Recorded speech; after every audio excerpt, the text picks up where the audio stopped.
Hi, I'm Kristen from Upcycle My Stuff. Today we are going to make scrap fabric bookmarks, but we're going to use these teeny tiny little bits of scrap that are like so small that you wouldn't really use them for even most scrap fabric projects because they're thin or scraggly or whatever.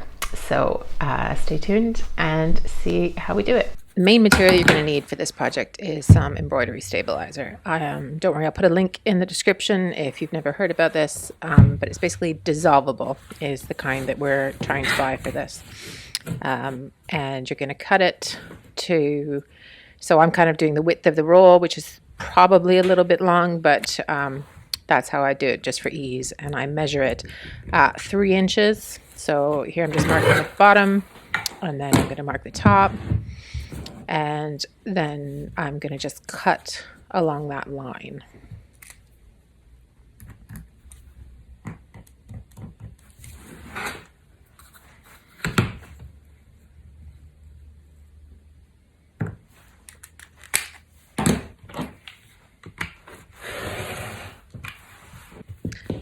And you want to do 4 of these. You're going to set 2 of them aside, and we're going to start piling our scraps on top of these 2. You can use whatever kind of scraps you want. Here I'm loading up sort of 2 at once, so I've used some slightly bigger strips on the sort of green and pink one. And then this other one, I've got like really thin, tiny trimmings, bits of salvage, all those little offcuts that you really can't even get a seam into. So teeny tiny bits. And this is what I like to do, is kind of color group them.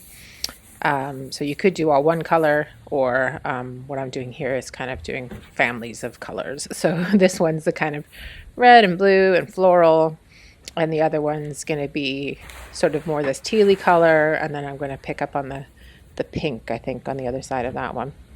Now the thing you kind of want to do is layer the scraps kind of on top of each other, so you're trying to get as few gaps as possible.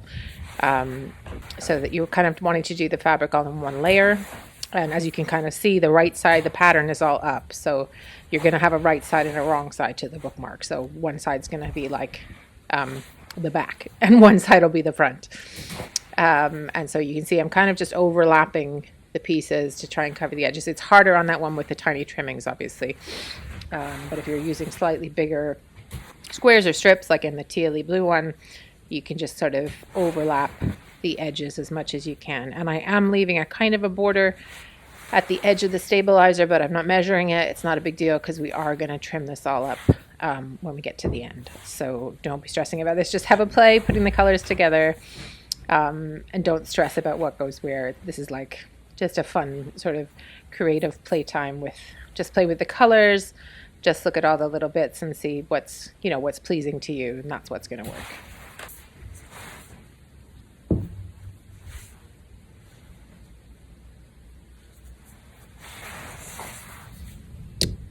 Don't want to pile too much on. You want it to be a single, like 1 or 2 layers pretty much over everything. It's going to be a little more again with the tiny trimmings one, but you don't want to have like 3 or 4 layers of fabric, because that makes it just a little bit too thick and chunky.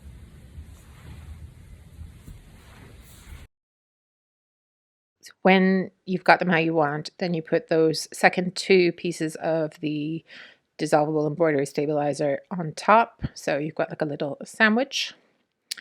And next we're going to want to add those little ribbons to be sort of the bit at the end of the bookmark, and you can use whatever size you want. Just use literally offcuts of ribbon. So this one I'm folding in half, and then I'm just tucking it under, so to the back side of the bookcase, so basically in underneath. And obviously you have to play around with it to make sure all that fabric stays flat. And then I'm just pinning the ribbon in place so I don't lose it. And then for this other one, it's a smaller piece of ribbon, so I'm not going to fold it. I just put the end again tucked in underneath, under where the wrong side of the fabric behind the pattern. And then you just kind of have to fiddle with it to make sure you've still got that flat, roughly bookmark shape of scraps. And then we're just going to pin all the way around both of them in order so that we can lift it up and move it to the sewing machine. So we'll be taking the pins out pretty quickly, but I still think it's worth pinning all the way around.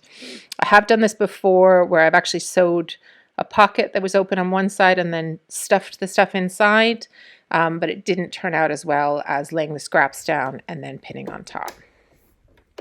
Next, we're going to sew all the way around the outside edge of your bookmark. So just like beyond the edge of your scraps. So it's really just to close it up so that things don't move around as you're doing the rest of the sewing.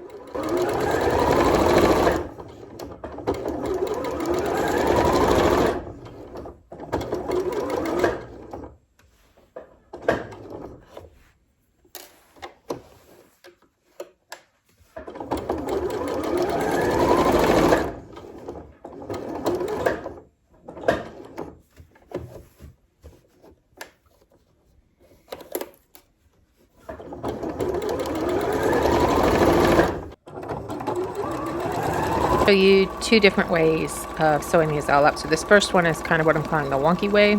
So as you can see, I'm kind of just moving the bookmark all the way around in kind of wavy lines. I'm going back and forth, doing almost like figure eight, like infinity spirals kind of thing. And I'm doing that sort of the length of the bookmark, just a little bit of spiraling around. What we're trying to do obviously is catch all the scraps and almost kind of weave them together with the thread. But this is just kind of a messy play kind of way of doing it. So I'm not thinking about it too much, just kind of wiggling it around and going back and forth, sewing along the bookmark. And then once I did the kind of up and down lengthways ones, I started almost kind of angling it the other way. So here trying to do, it's sped up because it would be far too long to watch, but sort of going up and down in the other direction. So again, trying to sort of, even though it's wavy, wiggly lines, we're still trying to kind of weave and catch all those bits of scrap underneath our presser foot and with the thread. So we're just going back and forth and back and forth. And then to finish off, I did a few more of those long wavy kind of stitches all the way down the middle of the bookmark again until it looked like it was pretty much finished.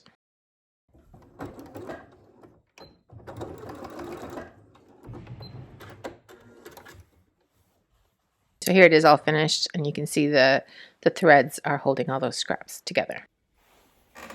Okay, now with that one with the red and blue little tiny floral trimmings, I thought I was recording how I was stitching that, but I clearly didn't press record. So I'm here doing a third version, just some plain little strip trimmings of one color of fabric.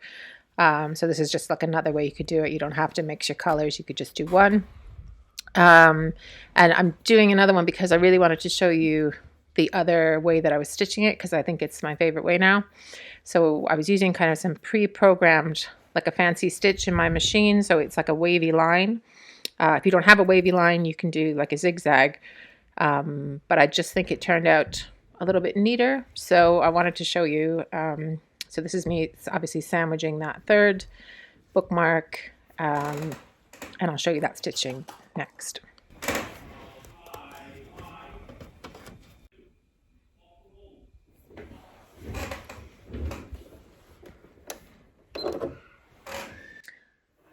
So I don't know if you're going to be able to see, but if you can kind of see that the needle's going back and forth, because this is a really thin, kind of smallish wave that my machine's doing automatically, because I've chosen that mode and that stitch on the machine. You might have some other fancy stitches on your machine that you don't get to use very often, so this could be a fun way to try it.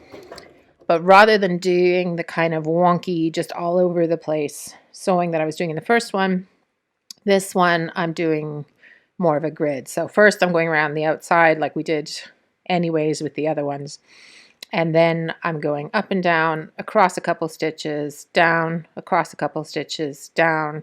So I'm covering all the way vertically, and then I'll turn it around and do the same way going up kind of horizontally.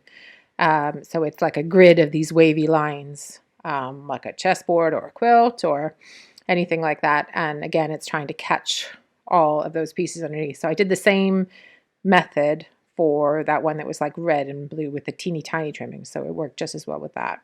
And I finished off doing a few more lines just horizontally up and down the middle, or vertically. That one all finished and stitched up. Okay, so here we are, ready for the fun part. We've got our 3 bookmarks that we've sewn up in different ways, and what we're going to do is dissolve this off of them so that you have your fabric bookmark. So I'm just going to angle this down. I've got my bowl of cold water, and I've got it on a towel, and I'm just going to do one at a time. So I'm going to start with this one, and I'm literally just going to soak it in the water and move it all around and kind of rub it a bit to try and get this paper to kind of dissolve a bit quicker. Paper's probably the wrong word for it. I'll speed this up for you in the video, don't worry. And the water's going to get a bit cloudy as the stuff starts to dissolve. You can see bits of it sort of coming off into the water. Had any kind of bits where the embroidery stabilizer was bunching while you were sewing, this is why you don't have to worry about it, because it's all going to come off, so don't stress about that. And you can help it along by tearing the larger bits off like that. You can see that.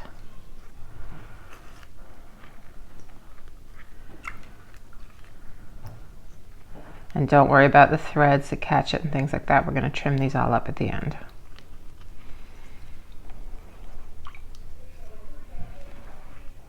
And apologies if you can hear my noisy kids upstairs. Playing a very raucous game of something or other.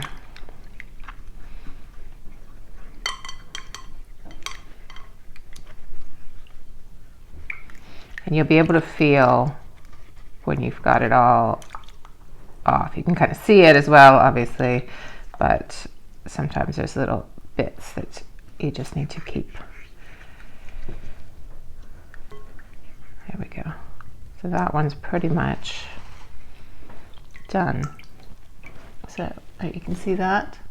And what I'm going to do is just lay it out on my towel to dry. I'll probably put it on the radiator after, to be honest. And I'm going to just see if I can fish out any larger bits here, just so that they're not in my way. But it's not, you don't have to do this when I move on and do the next one. So this is that one with the little tiny, teeny tiny scraps of floral fabric. So I'm going to put that in next. You don't have to touch it the whole time. You can sort of leave it to soak for a minute and come back to it. So I'll have a sip of my coffee.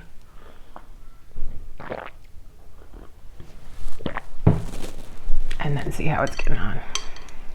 There, it's starting to tear. So I might just take those big pieces straight out now that I'm thinking about it, because I'm going to put a whole other one in here. So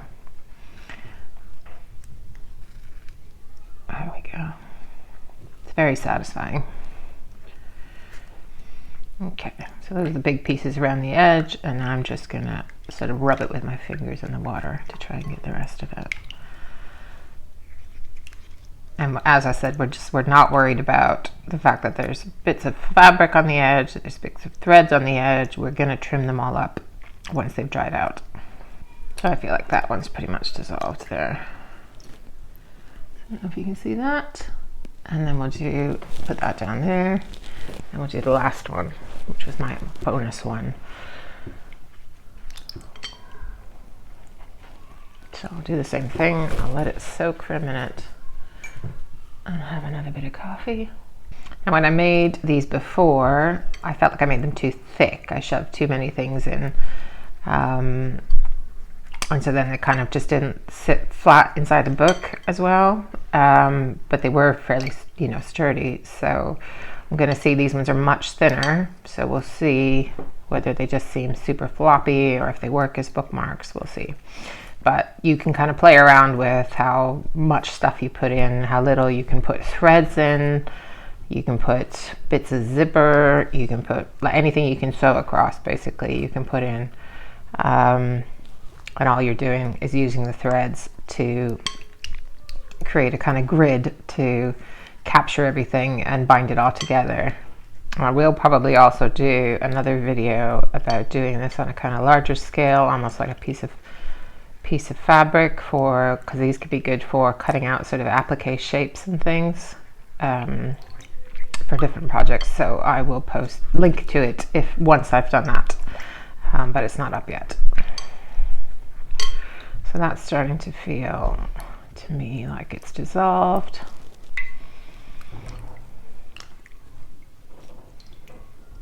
And this one I can see has a little gap in the middle where I probably should have, can you see that?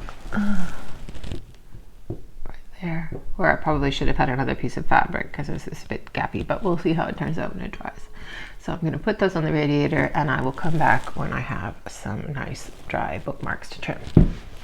Okay, so I'm back. They didn't take long to dry in the radiator. They were actually a little bit like curly because of the way I had them, just sort of, because they were obviously wet and floppy.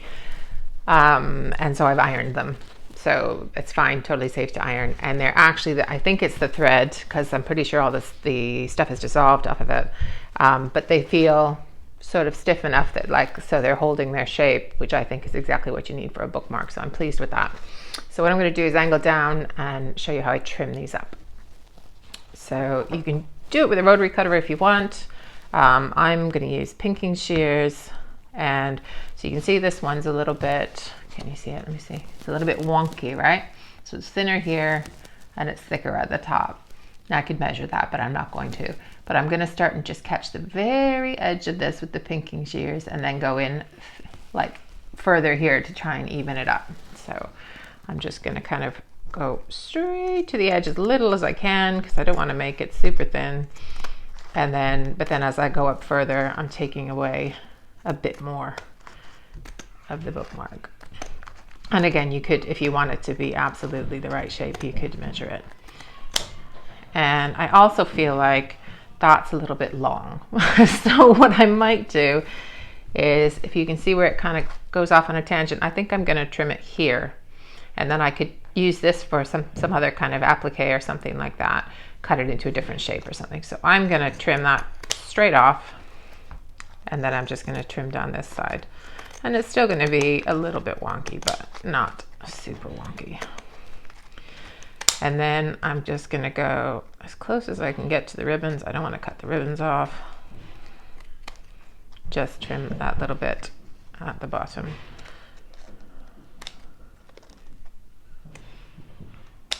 There we go. And so there's one bookmark. And obviously this could be centered a bit better. So you can play with that if you're making it with exactly where to put that. But I think that's kind of cute. Sorry, I'm showing you the wrong side. This is the side with the pattern. And the other thing with this one is I've left a few gaps here. I don't think it's gonna be a huge problem with the functionality of the bookmark, but ideally I would want those filled. So next time I would put just a few more pieces of scrap right there. So there's one. And I have this little bit that I can use something else. So I'll set that aside. And these will probably go back in that thread catcher bin. Right, then I've got these two, so let's do this one next. This is that one that was like, had some slightly bigger pieces and then some littler pieces, and we did the crazy wonky sewing all over it. So this was the one that had like really no pattern to the sewing. So I've got these bits scraggling off the end, so I'm going to try and get those first. Here and here. And as much as I can there. So still a bit that's not, I can't get the pinking shears there, but I think that's okay. Right, now I'm going to kind of go, what shape does that need to be? So I need to get rid of this scraggly bit on the side, and then I think I might just lop off this funny top bit. So that's how I'm going to do it.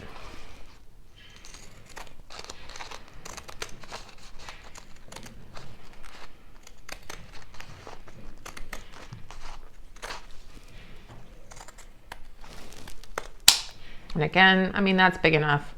I don't know what I'll use it for yet, but I'll set it aside, and I might, you know, some funky improv, whatever, postcard or wall hanging or something, or whatever. We'll see what we're going to do with that. And then just go down the other side.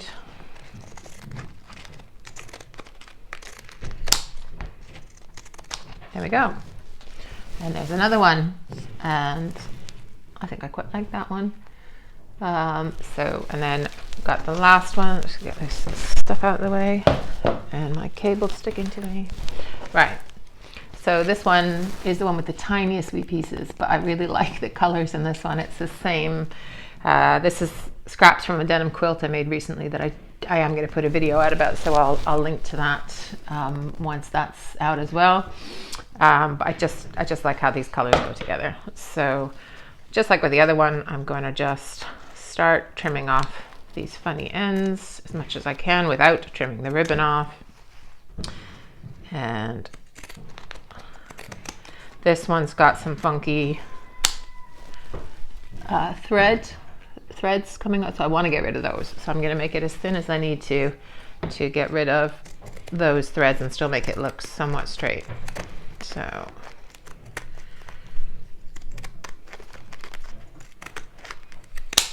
there's one side, and then what do I want to do?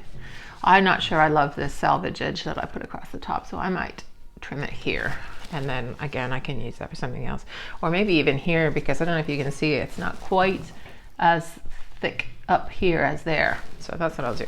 So I'm gonna trim it right about there, and so then I've got this other piece that again I can add to my pile of other stuff and do something with, and then trim down the other side.